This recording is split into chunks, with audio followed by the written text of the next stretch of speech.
Now we're in a brink of the off season that I think the NBA thinks that anything can go awry. That's just my opinion on the matter. I don't really care. All I know is Trevor Ariza is now Oklahoma City Thunder, and this is over the brink of OKC having the best trades over for lucent young talent, getting pinnacle future picks, rising up with talent that looks like they'll still compete even though they lost their longtime center in Steven Adams, gained a whole lot of young depth. Shai Gilgeous-Alexander is going to have way more funner times with Kelly Oubre that made himself a more, commendable starter.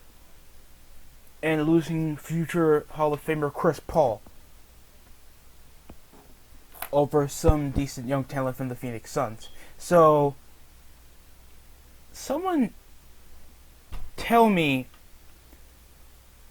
we have a three-way trade. Oh, by the way, Hassan Whiteside is in the Sacramento Kings, so he goes back to the former team he was drafted to.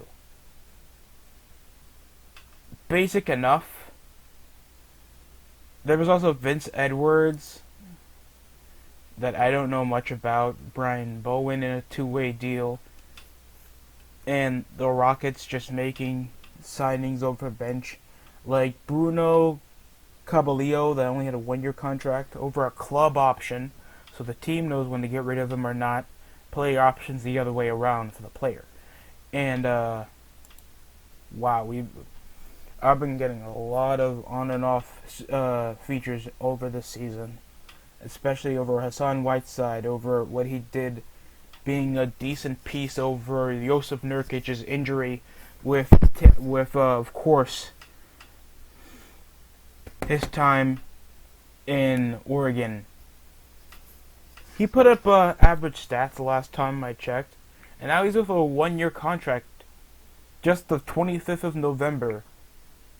With the team that he formerly was drafted with as well, I think DeMarcus Cousins, but later on he went over to the G League, then later on he made a name for himself as like the most forgettable part of the Miami Heat's big men that we thought we were supposed to build around over the last 5 seasons until he did absolutely nothing. I'm not angry. And we were about to give him a player option anyway until we thought of getting rid of him. Finally, over so many years of going at least 10th seed, we make it up to the NBA Finals with Bam Bam Adebayo. Oh gosh. So, while that's going on, we had another three-way trade going by.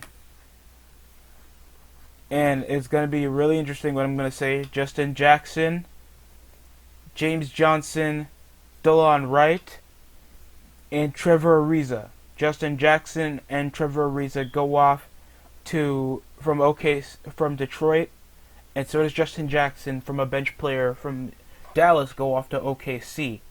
Of a three-way trade that has DeLon Wright, former bench player from the Mavs, going over to Detroit.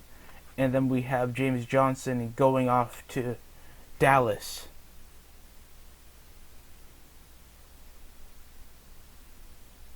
I guess I'm supposed to be pretty. I don't know how to feel about that. I mean, it's decent enough that we're getting this much of a trade.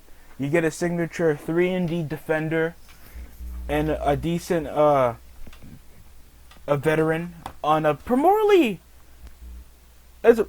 Most of the Thunder is young athletes, with already losing Dalio Gallinari. That's a bit rough around the edges, but I think they'll work through it. Oh goodness, I'm just a bit shocked because if we look at the current team of the Oklahoma City Thunder, you see a lot of young guys. And if I keep looking on the roster, they didn't seem to make that many small mistakes. They got the decent future picks. They got a veteran out of the stick with Justin Jackson that showed him to be a decent, athletic spot-up shooter that I don't think that has that much of potential to begin with. We also have some training camp players signing up to Orlando. Trey Jones signed a 3-year contract with the San Antonio Spurs. So that's the Spurs' interesting signings over the last couple of days.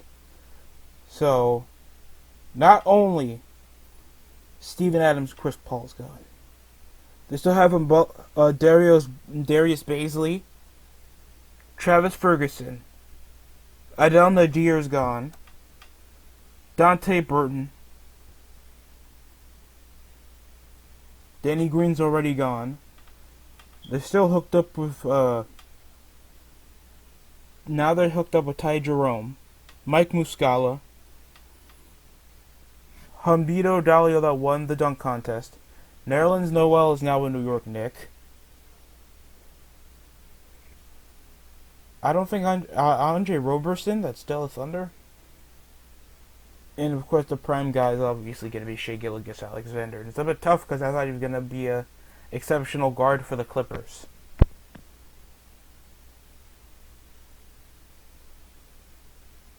But this is technically who they have right now. And hopefully they give him more minutes on a more exceptional position than what the Knicks were doing with young talent.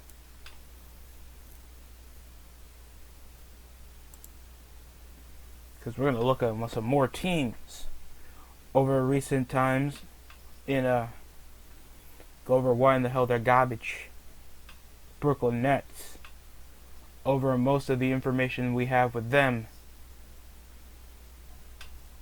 All they did over recent time was sign Tyler Johnson, Jeff Green over a 1-year deal, extend Joe Harris, their best spot-up shooters, over for a 4-year, $75 million deal, and they traded for Landry Shamet from the Clippers for just a baton. Oh, and they traded away just a baton. Oh, God. Garrett Temple has declined also. Like, backup point guard. Over for the Nets. Garrett Temple declined a $5 million extension to go to the Chicago Bulls later.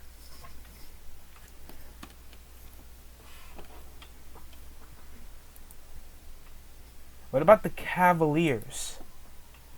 The Cavaliers have been borderline silent over the offseason, of course, even though they lost their longtime center and former NBA champion. Well, not former, he's always going to be an NBA champion, but besides the point, Tristan Thompson is a Celtic now.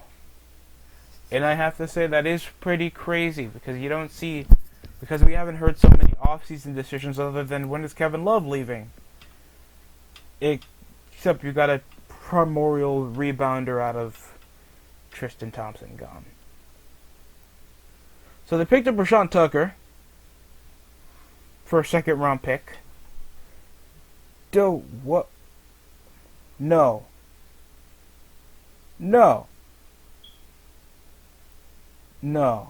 Damian Dotson. Oh, shoot. Okay. JaVale McGee, he left the Lakers to and Alfonso McKinney. Andre Drummond exercised over to a $28 million player option, and it's decent enough to get it. They already waived off Jordan Bell to go to the Cavs. They seem to make serviceable signings, and you get decent backup centers out of Bell and McGee, and over for a 2nd round pick and Alfonso McKinney. Oh, goodness, man. I want to commend the Cavs for trying to at least do something, but I don't think that's much.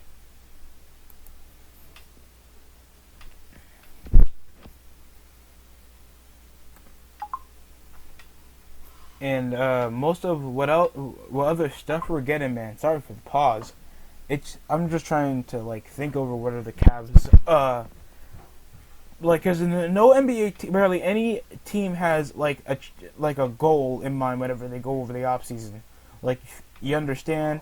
Like, of course we have the New York Knicks, that they're in a rebuilding process. They want to be in a competitive process. They want to be in a buying process. Like, they are super inconsistent over the semblance of when I raved on their off-season decisions over, oh god, over the off-season, and they come around messing it up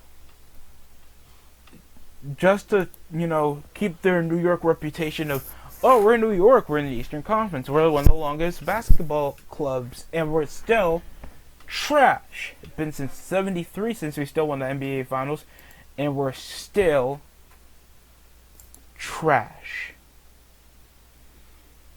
That's how bad it's been, man. That's how bad it's been for the Knicks. But other than me raving, I already gave in my recent video that the Knicks are doing pretty decent on the off-season side of things. They're trying to produce more of the youth. They're making prodigal step-ups in trades, and they're picking up on positions that are a must and stick to it, other than one small ball, super simplistic, rushed mentality over to get some certain name that they think will push them to at least to a minimum 500, and that's not the mentality you should go. It's either below 500 to tank, or above 500 to at least reach the playoffs. If you don't have that, why are you trying to accept like mediocrity? And we already still have Bobby Portis, and we're consuming consumptive contract over for Julius Randle. It's just facts, guys. Going 5 straight years with only 20 wins is not acceptable process. We were lucky enough over the last couple seasons to go under 30. We haven't hit 50 wins since a lockout. 2 games up. And then we only had one season hitting 50 wins. And when was the last time we hit 50 wins? 1999 to 2000 season. What's wrong with you? Come on, man. That's when we reached the finals. After 2001, absolutely nothing but mediocrity till the early 2010s. Then nothing else after. It's completely like dead on arrival.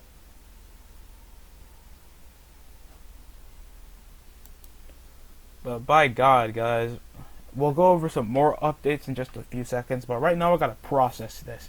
You guys really gotta like stop accepting mediocrity. As soon as New York understands that, the more we can actually go through with our lives, expect more off our team, and we could finally reach an NBA Finals for the first time since 1999. Well, technically 2000, but that's besides the point. So Bogdan Bogdanovic signed a 4-year, $72 million contract. Okwamu, I cannot say his name, sorry. Dalio Gallinari, traded after the Thunder trade, with a $61 million contract. So they finally got 3-and-D big men. Solomon Hill also signed a contract just at the 25th. This is the most updating we have over the last couple of years. I think they did well to like expand their horizon over perimeter D players that can also shoot the 3 and especially attack around the rim. And they already got a decent ball possessor that can be a real good 6-man with Rajon Rondo, Chris Dunn, and Tony Snell. So it looks like they have at least measurable depth, but I think this is still going to like miss out on what their goal is really going to be, because it doesn't feel like these guys are going to be mainstays. I like the Chris Dunn signing from the Chicago Bulls. Underseen point guard. It's just a part he was in. I don't think he was doing any well done in the Bulls. His shot wasn't really that well defined, and he seems to be an average team player. I like the Gallinari trade. Solomon Hill, don't know why he's here. Bogdanovich is going to make it real dangerous for the Atlanta Hawks when you know most of their players on the team shoot threes except probably John Collins and Clint Capella.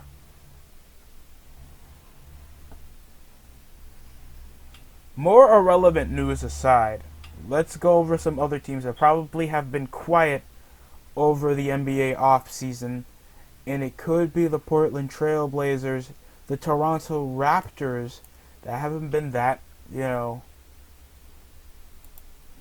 in the conversation since, they won the NBA Finals, seriously. Since the NBA Finals, they haven't been in the brink of any news over the last year, because they already won their finals. The update of over if if Kawhi was gonna stay with the Raptors, and they didn't even make it anything. DeAndre Bembry, you probably remember him as a Hawk, signed a 2-year extension. They get Henry Ellison. They get Alex Len. 2-year, 13 on a pretty good big man. Stretch big of a lot of hustle. I like Chris Bouncer. That's a that's a pretty good contract. Fred VanVleet with a well-deserved 4-year, $85 million. I love John Stanley. He's a decent playmaker, what I've seen. And a multi-year contract on Nick Nurse. And OG Adebayo got fined $2,000.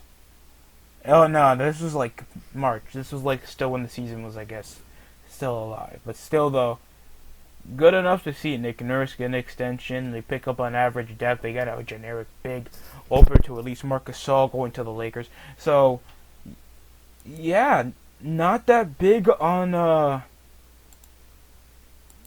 Raptors off seasons. They get a lot of bench players. They did not centralize most of their cap on trying to get some big notable guys, because if you guys didn't notice, they did shut out Brooklyn, I think by 4 games in the playoffs, but you knew they weren't going to make it back to the conference finals. The team was too light. It was too much of a basic 500 regular season team, and it's just whoa, oh boy, oh no. With a 2024 termination option. Are they smoking crack or something? Davis Bertans for 5 years, 80 million. I at least heard some positives about him in some points moving out the ball, but he didn't show that much to have 80 million. Robin Lopez for a year contract for 7 mil. This is the Washington Wizards, everybody. Oh boy, bro, this is just depressing. And this is just over this month. The rest has been just generic two-way deals, and of course still dealing with John Wall Supermax. That's just sad to hear, man. So we already talked about Detroit. Who else have been making? And this is probably going to be my last set of news that I have, because not that big over the current off season, and thanks it's Irrelevance Day. Yeah, I'm gonna make that a thing. We're gonna go probably over a team that people are gonna be sleeping on over the next season. The Memphis Grizzlies. They were close, offsetting their 8th seed earlier on during the pandemic. John Morant has shown himself to be quite a pretty dangerous rookie. And the best they can do is Mario Hezonja. And Jate Porter. I don't know who this is. He gets $5 million for 3 years. 4-year contract for $9 million. Average enough for practically borderline bench seated. The best thing they ever got was D'Anthony Melton.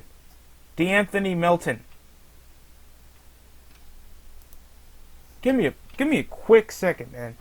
Give me a hot quick second.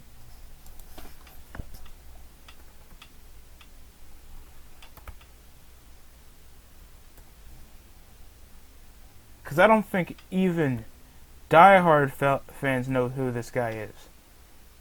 D'Anthony Melton. Gotta be kidding me.